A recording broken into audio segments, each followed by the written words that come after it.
Vous attendez une preuve qui n'arrive jamais. Des fleurs, des messages à minuit, une confession digne d'un film. Et pendant que vous guettez ces signes évidents, vous passez entièrement à côté de ce qui se passe réellement. Car l'amour véritable, celui que Carl Jung a consacré des décennies à étudier, ne se manifeste pas de la façon dont on vous a appris à le reconnaître. En réalité, il fait tout le contraire. Et c'est précisément là le problème. Vous cherchiez du bruit, alors que l'amour s'exprime dans le silence. Vous avez cherché de l'intensité, alors qu'il se révèle dans la constance. Vous avez attendu quelqu'un pour vous compléter, alors que l'amour authentique s'y refuse. Et tant que vous ne comprendrez pas ce renversement fondamental, cette inversion totale de ce à quoi vous croyez que l'amour ressemble, vous continuerez à le manquer, à en douter, à vous demander si ce que vous vivez est réel, alors que le simple fait de vous poser cette question est peut-être la réponse que vous cherchez. Restez avec moi, car ce que je vais vous montrer va bouleverser de fond en comble tout ce que vous croyez sur l'amour. Et une fois que vous l'aurez compris, vous ne pourrez plus faire comme si vous ne le saviez pas. Voici ce que personne ne vous dit sur l'amour véritable. Il ne cherche pas à vous conquérir. Il ne joue pas la comédie. Il ne se justifie pas sans cesse, parce qu'il n'en a pas besoin. Et cette absence, ce manque de mise en scène, donne l'impression de rien. Comme s'il ne tenait pas suffisamment à vous. Comme si vous n'étiez pas important pour eux. Mais c'est précisément le piège. Car vous avez été conditionné par les films, les chansons et 1000 récits romantiques à croire que l'amour est visible, bruyant, évident.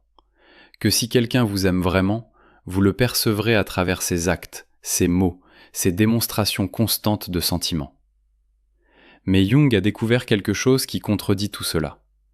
Il a établi que l'amour le plus profond opère de façon presque invisible, qu'il agit en dessous du niveau de la performance consciente. Et la chose même qui vous fait douter de sa présence, la discrétion, la subtilité, l'absence de drama, c'est en réalité la preuve que vous avez manqué. Réfléchissez-y. Lorsque quelqu'un joue à aimer, que fait-il ? Il gère votre perception. Il contrôle l'image que vous avez de lui. Chaque geste est calculé pour produire une réaction précise. Chaque mot est choisi pour vous faire ressentir quelque chose de particulier, et ça fonctionne. Vous vous sentez emporté. Vous vous sentez choisi. Vous avez l'impression d'être au centre de l'univers de quelqu'un. Mais voici la question que Jung poserait. Qui se trouve réellement au cœur de cette dynamique ? Vous ou leur besoin d'être perçu comme aimant ? Car l'amour de façade parle toujours de celui qui donne, jamais de celui qui reçoit. Il s'agit de se prouver quelque chose à soi-même, d'obtenir une validation, de se sentir comme quelqu'un qui aime avec intensité. Vous n'êtes pas le but, vous êtes la scène sur laquelle ils jouent leur propre fantasme de ce qu'ils veulent être. L'amour véritable ne fonctionne pas ainsi. L'amour véritable oublie de se mettre en scène. Il oublie parce qu'il ne pense pas à son apparence. Il ne surveille pas votre réaction. Il ne calcule pas l'impact. Il est simplement là, stable, présent, sans éclat.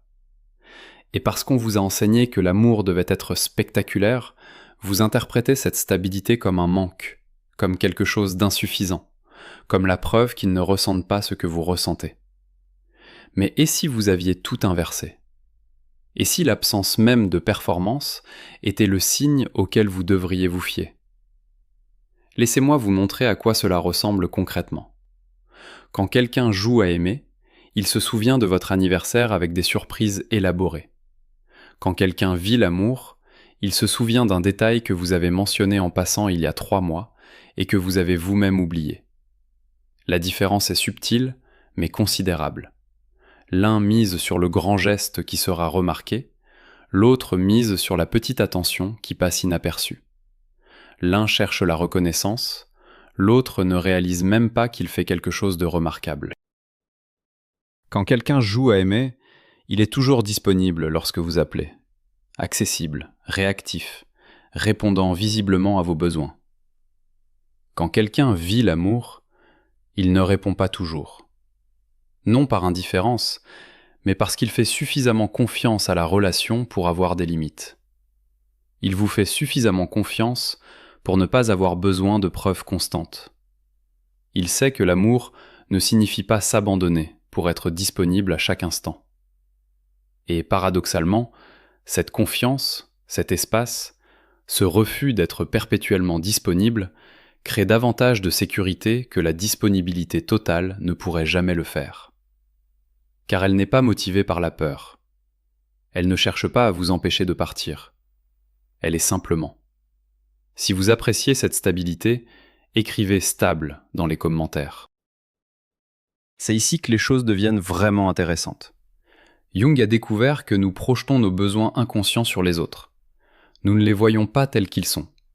Nous les voyons tels que nous avons besoin qu'ils soient. Et quand quelqu'un joue à aimer, il entre dans ses projections. Il vous donne exactement ce que votre inconscient désire. Il devient le personnage de votre film intérieur. Et c'est merveilleux. Vous avez l'impression qu'il vous comprend parfaitement, qu'il a été fait pour vous. Mais ce n'est pas le cas. Il a été fabriqué par votre besoin. Et inévitablement, cette projection s'effondrera. La personne que vous croyez voir disparaîtra, vous laissant face à une réalité que vous n'aviez jamais vraiment perçue. L'amour véritable refuse de jouer à ce jeu.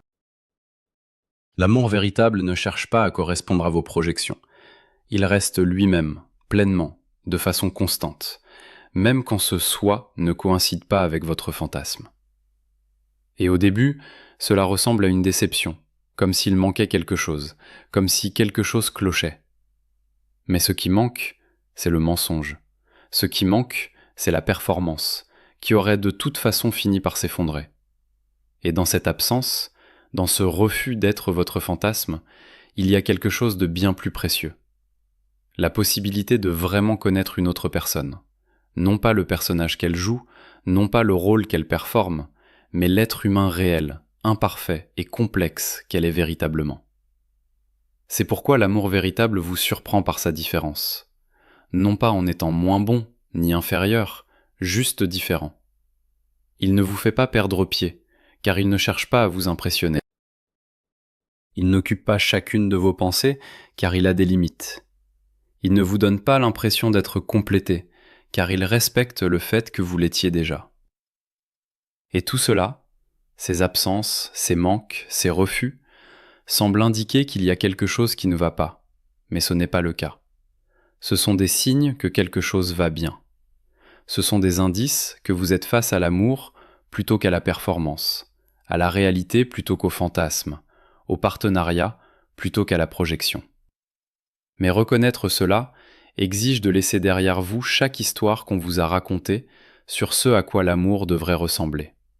Et c'est difficile, peut-être plus difficile que tout ce que vous aurez jamais à faire. Parce que ces histoires sont rassurantes. Elles vous donnent des repères clairs, des signes évidents, des moyens de savoir si vous êtes aimé qui ne vous obligent pas à vous faire confiance, ni à faire confiance à l'autre. Vous vérifiez simplement la liste. Font-ils les gestes? Disent-ils les mots? Apportent-ils ce qu'il faut? Si oui, l'amour existe. Sinon, il n'existe pas. Simple, net, propre. Permettez-moi de vous dire ce que Jung avait compris et que la plupart des gens n'apprennent jamais. L'amour n'est pas quelque chose que l'on peut vérifier par des indicateurs externes. Ce n'est pas une liste de contrôle. Ce n'est pas un ensemble de comportements. C'est une qualité de relation qui existe dans l'espace entre deux personnes. Et cet espace est invisible. On ne peut pas le photographier. On ne peut pas le montrer du doigt. On peut seulement le ressentir. Et le ressentir exige un type de confiance qui va à l'encontre de tout ce qu'on vous a enseigné. Cela exige de faire confiance à votre sens intérieur plutôt qu'aux preuves extérieures. De faire confiance à la qualité de la présence plutôt qu'à la quantité des gestes. De faire confiance à la profondeur du regard plutôt qu'à la fréquence des mots. La plupart des gens en sont incapables. Ils ont besoin de preuves. Ils ont besoin que leur partenaire démontre l'amour de façon visible et vérifiable. Et quand ce n'est pas le cas, quand leur partenaire est simplement là, discrètement, steadily, sans fanfare, ils paniquent. Ils pensent qu'il manque quelque chose. Ils commencent à exiger davantage. Plus de mots, plus de gestes, plus de preuves. Et ce faisant, ils détruisent précisément ce qu'ils cherchent. Car l'amour véritable ne peut pas survivre à une demande constante de validation. L'amour véritable existe dans la confiance, pas dans la vérification. Voici le test dont personne ne parle. Observez ce qui se passe quand vous cessez d'avoir besoin de preuves, quand vous arrêtez de demander des réassurances, quand vous arrêtez d'exiger qu'ils manifestent leurs sentiments d'une certaine façon. La relation se délite-t-elle ? Ou s'approfondit-elle ? Car l'amour de façade a besoin d'un public. Quand vous cessez d'être ce public, il n'a nulle part où aller. Il se dégonfle, il disparaît. Mais l'amour véritable n'a pas besoin de public. Il existe que vous le regardiez ou non, que vous le demandiez ou non, que vous le testiez ou non. Alors quand vous arrêtez de tester, quand vous cessez de mettre en scène votre propre besoin de preuve, l'amour véritable continue simplement, imperturbable, inchangé, toujours là. Non parce que vous l'avez exigé, mais parce qu'il n'est jamais parti. C'est le paradoxe.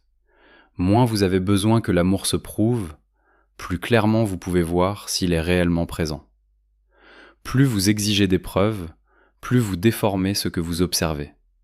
Vous transformez la relation en performance. Et une fois qu'elle est une performance, vous ne pouvez plus distinguer ce qui est réel. Tout devient suspect. Chaque geste pourrait être calculé. Chaque mot pourrait être stratégique. Vous êtes perdu dans un jeu de miroir, sans pouvoir distinguer l'authentique du factice. Alors que faire ? Ressentir. Non pas votre anxiété, non pas votre peur, non pas votre besoin de contrôle, mais la qualité réelle de la relation quand vous n'êtes plus dans votre tête, quand vous êtes simplement avec cette personne, présent, respirant, existant ensemble. Qu'est-ce que cela vous fait ressentir ? Est-ce que vous vous sentez en sécurité ? Avez-vous l'impression de pouvoir être vous-même ? Avez-vous le sentiment qu'il y a de l'espace pour vous deux ? Ou avez-vous l'impression de jouer un rôle, de devoir gérer ses émotions, de ne pouvoir vous détendre complètement ? Ces ressentis sont des données plus fiables que n'importe quelle liste de contrôle, plus dignes de confiance que n'importe quel signe extérieur. Mais la plupart des gens les ignorent. Ils font taire leurs ressentis par leur analyse mentale.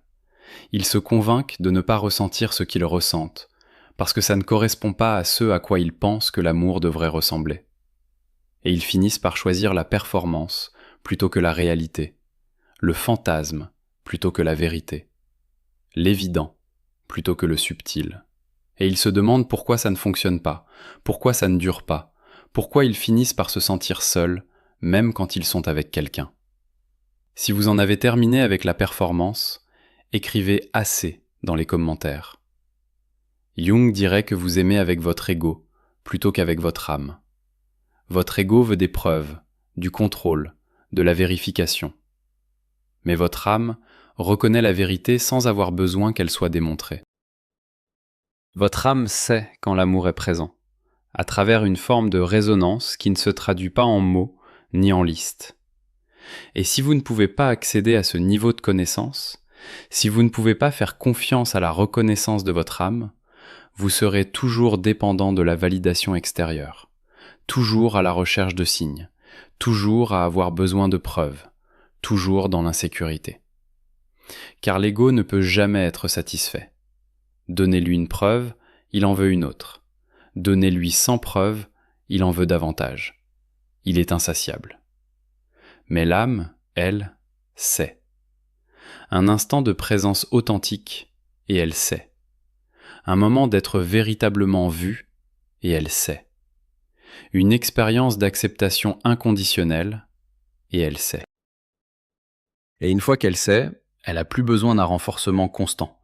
Elle peut se reposer dans cette certitude. Elle peut faire confiance.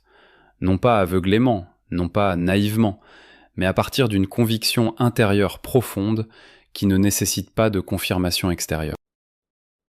C'est pourquoi les personnes qui ont vécu un amour véritable une fois peuvent le reconnaître à nouveau immédiatement. Non pas parce qu'elles ont une liste de critères, mais parce qu'elles se souviennent du sentiment, de la qualité, de la texture de cet amour. Et quand elles le rencontrent à nouveau, leur âme le reconnaît. Comme rentrer chez soi, comme respirer de l'air pur après avoir été sous terre, comme quelque chose en elle qui se détend d'une façon impossible avec toute autre chose. Ça ne peut pas se simuler, ça ne peut pas se jouer, ça ne peut pas se créer avec les bons mots ou les bons gestes. Soit c'est là, soit ce ne l'est pas. Et votre âme sait lequel. Alors la question n'est pas « quel signe dois-je chercher ?» La question est « puis-je faire confiance à ce que mon âme me dit déjà ?» Puis-je laisser aller le besoin de preuves évidentes et faire confiance à cette connaissance subtile? Puis-je arrêter d'exiger que l'amour ait une certaine apparence et le laisser être ce qu'il est réellement? La plupart des gens en sont incapables, et c'est pourquoi la plupart des gens ne vivent jamais un amour véritable. Non pas parce qu'il ne leur est pas offert, mais parce qu'ils ne savent pas le reconnaître quand il arrive. Ils sont trop occupés à chercher la performance. Laissez-moi vous donner un exemple. Vous êtes bouleversé. Quelque chose s'est passé. Vous êtes blessé, en colère, déçu. À quoi ressemble l'amour dans ce moment? La plupart des gens pensent qu'il ressemble à quelqu'un qui se précipite pour vous réconforter, qui demande ce qui ne va pas, qui essaie d'arranger les choses. Et ce peut être de l'amour. Mais ce peut aussi être quelqu'un qui gère son propre inconfort face au vôtre, son propre besoin d'être perçu comme aidant, sa propre anxiété face à vos émotions négatives. L'amour véritable peut avoir une apparence totalement différente. L'amour véritable peut vous donner de l'espace, peut vous laisser ressentir ce que vous ressentez sans se précipiter pour vous sauver, peut rester assis avec vous en silence, sans chercher à réparer quoi que ce soit, simplement présent dans votre douleur. Et de l'extérieur, ça ressemble à de l'indifférence. On dirait qu'ils ne font rien, qu'ils n'aident pas, qu'ils ne soutiennent pas, qu'ils sont juste là, assis. Mais ce qui se passe réellement, c'est qu'ils vous font confiance. Confiance que vous pouvez gérer vos propres émotions. Confiance que vous n'avez pas besoin d'être sauvé. Confiance que leur rôle n'est pas de faire disparaître votre douleur, mais d'en être témoin, de tenir l'espace pour elle, de ne pas la fuir. C'est une forme d'amour entièrement différente de l'amour sauvetage. Et elle est bien plus rare, bien plus précieuse. Mais elle ne ressemble pas à de l'amour. Elle ne ressemble pas à de l'amour. Pas au premier abord. Pas avant que vous réalisiez ce qu'elle vous offre réellement. L'espace d'être pleinement vous-même, même dans votre obscurité. Voici une autre inversion. Vous pensez que l'amour signifie penser constamment à quelqu'un, lui manquer quand il est absent, compter les heures avant de le revoir. Et en début de relation, cette intensité semble être la preuve de la profondeur, la preuve du lien, la preuve de l'amour. Mais Jung vous dirait que ce n'est pas de l'amour, c'est de la fusion. C'est l'inconscient qui tente de se fondre dans une autre personne pour éviter la terreur d'être séparé. Et c'est extraordinaire comme sensation. C'est ce que vous avez vécu de plus intense. Mais ce n'est pas durable et ce n'est pas sain. Parce que vous n'êtes pas deux personnes en relation. Vous êtes une entité fusionnée. Et dans cette fusion, les deux personnes se perdent. L'amour véritable ne crée pas de fusion. Il maintient la distinction. Il honore la séparation tout en choisissant la connexion. Et cela ressemble à ne pas penser constamment à quelqu'un, à pouvoir s'engager pleinement dans sa propre vie, même en étant en relation, à avoir des intérêts, des amis, des expériences qui n'ont rien à voir avec l'autre, et à ne pas s'en sentir coupable, à ne pas avoir l'impression que cela signifie qu'on ne les aime pas assez.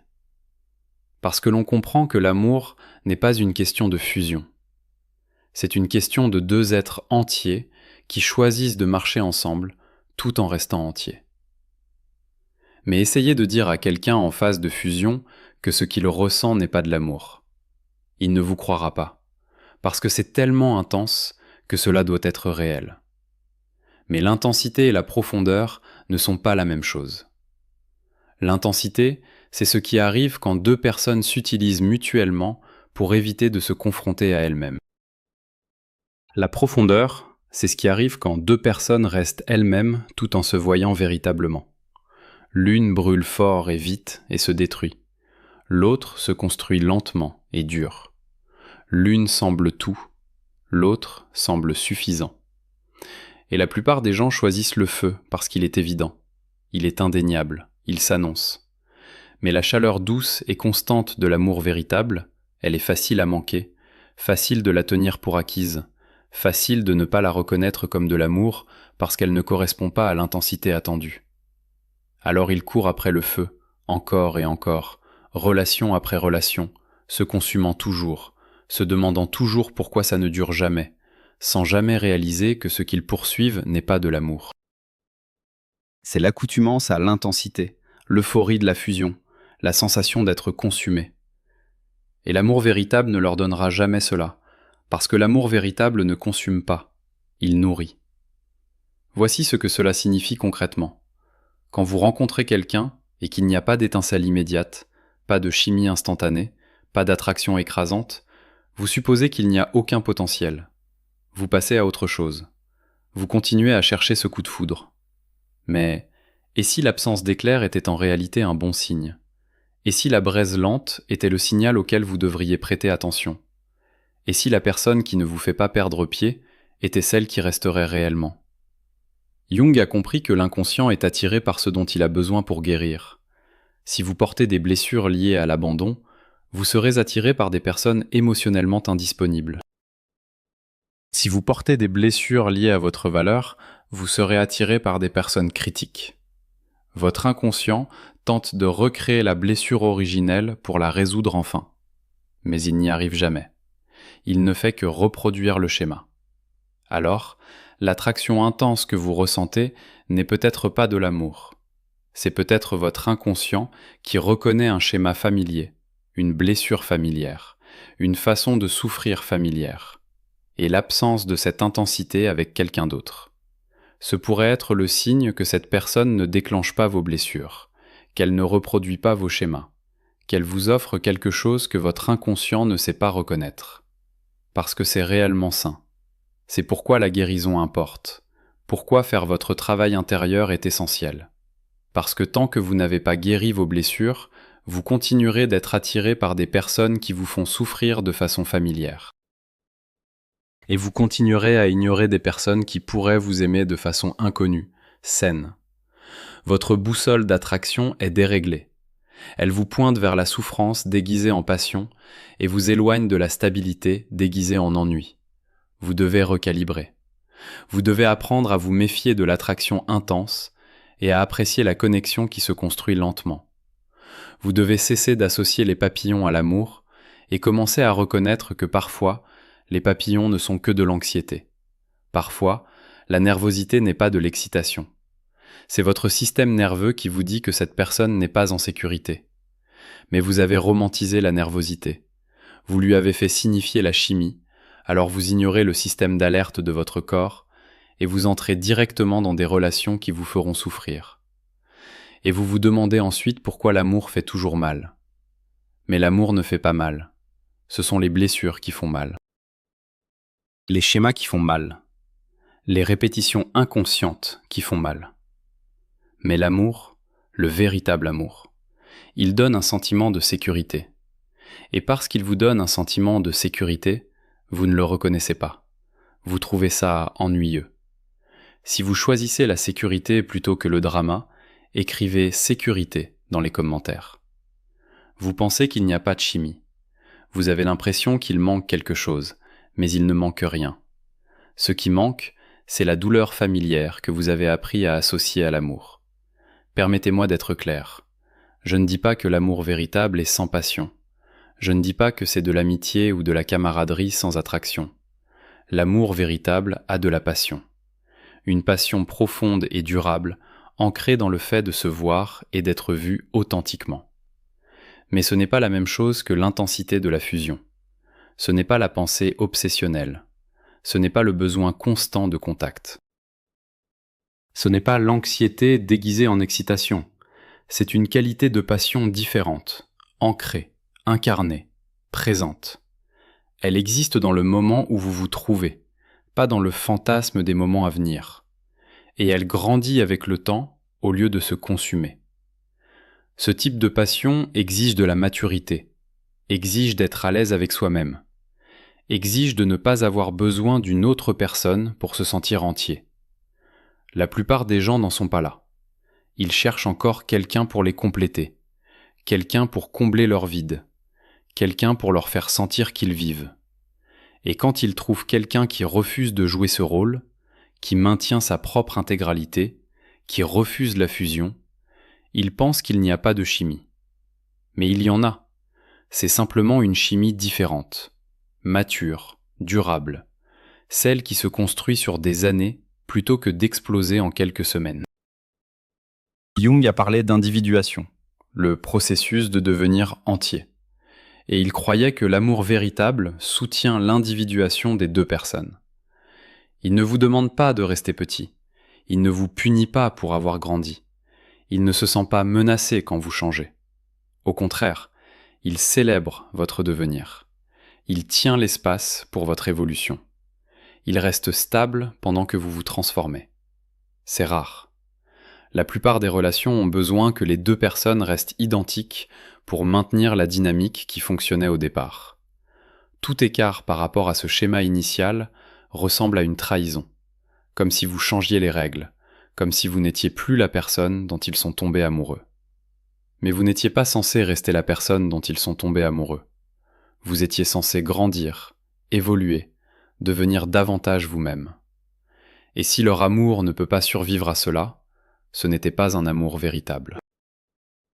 C'était l'amour d'une version de vous, d'un moment figé, d'un instantané qu'il voulait conserver pour toujours. L'amour véritable aime tout le film, pas seulement une image. Il comprend que le changement est inévitable, que la croissance est nécessaire, que la personne qu'ils ont rencontrée n'est pas celle que vous êtes en train de devenir. Et c'est exactement comme il se doit. Alors regardez comment ils réagissent quand vous changez. Quand vous développez un nouvel intérêt qu'ils ne partagent pas, quand vous faites un choix qu'ils n'auraient pas fait, quand vous exprimez une opinion qui diffère de la leur, panique-t-il ? Cherche-t-il à vous retenir ? Vous donne-t-il un sentiment de culpabilité pour avoir évolué ? Ou reste-t-il curieux ? Pose-t-il des questions ? Soutiennent-ils votre exploration même quand ils ne la comprennent pas tout à fait ? Cela vous dit tout. L'amour véritable n'est pas menacé par votre croissance. L'amour de façade l'est, parce qu'il a besoin que vous restiez dans le rôle qui s'inscrit dans sa propre narration. L'amour véritable n'a pas de narration, pas de rôle, pas d'exigence.